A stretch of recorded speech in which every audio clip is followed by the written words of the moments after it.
আসসালামু আলাইকুম রহমতুল্লাহ। ওয়ালাইকুম আসসালাম। নাম লিখেছে। আমার বন্ধু আমার কাছে একটা প্রশ্ন করছিল। প্রশ্নটি হলো, সে একজন মেয়েকে কবুল বলে ফেলেছিল। তাকে ওই মেয়ে প্রস্তাব দিয়েছিল যে আমি তোমাকে বিবাহ করতে চাই। ছেলেটি ও মেয়েটি দুজনে পরিকল্পিতভাবে কবুল বলে ফেলে, কিন্তু এখন ছেলেটির বিবাহ কি হবে, আর হলেও কিভাবে গ্রহণ করবে? এই তো মহা পাঠপার রে দেখছি রে।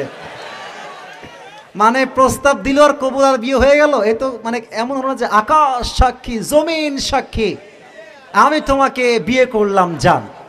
এখন মেয়েও বলছে আকাশ সাক্ষী জমিন সাক্ষী তোমাকে আমি বিয়ে করলাম জান। কয়দিন পরে বলছে তোর সঙ্গে আমার ব্রেকআপ। তো মেয়ে বলছে করলা কবুল বলে বিয়ে, তালাক হবে, ব্রেকআপ কেন হচ্ছে? আকাশ তুমি কোথায় গেলে, জমিন তুমি কোথায়, গাছ তুমি কোথায়? আকাশও আসে না, গাছও আর আসে না, জমিন আর খুঁজে পাওয়া যায় না। ঠিক আছে কিনা? এই জমিন সাক্ষী আকাশ সাক্ষী একা একা বিয়ে করলে হবে না, বুঝতে হবে ইজাব কবুলের যে শর্তগুলো আছে অবশ্যই একজন সাক্ষীও থাকতে হবে রে ভাই। তুমি এর আমি বসে বসে বিয়ে করলে তো বিয়েটা হয়ে যায় না, সাক্ষীর দরকার। যুবক ভাইরা আছে না নাই?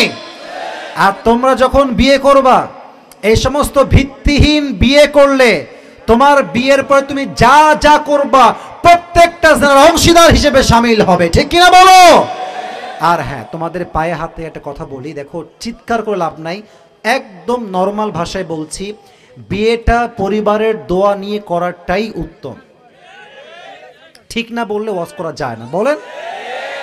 এই যে আমার আব্বাজানরা বসে আছে, তুমি বাপকে মাইনাস কেমনে করো?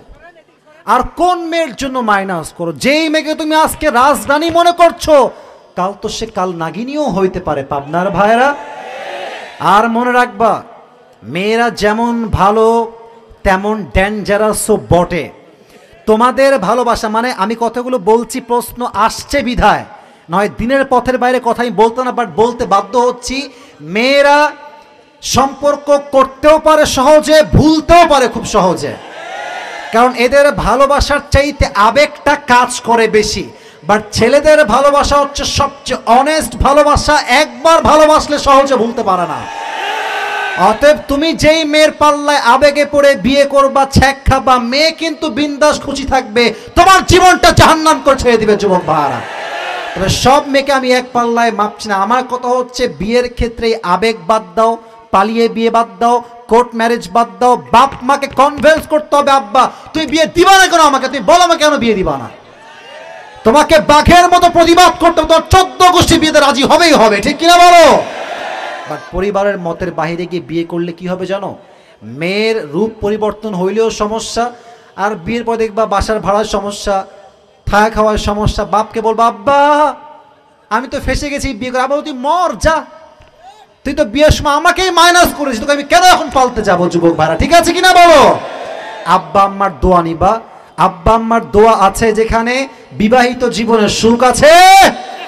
অতএব এই যে মেসেঞ্জারে যান তুমি কবুল বলো, আমিও রাজি। তারপরে দেখবেন যে মিট করতে গেছে এমনি একা একা, তুমি বলো কবুল, আমিও কবুল, হয়ে গেল না। প্রিয় ভাইয়েরা, সিস্টেম অনুযায়ী শরীয়তের যে বিধান আছে সে অনুযায়ী হালালভাবে সুন্নত অনুযায়ী আমরা বিয়ে করবো। রাজি আছেন তো ইনশাআল্লাহ?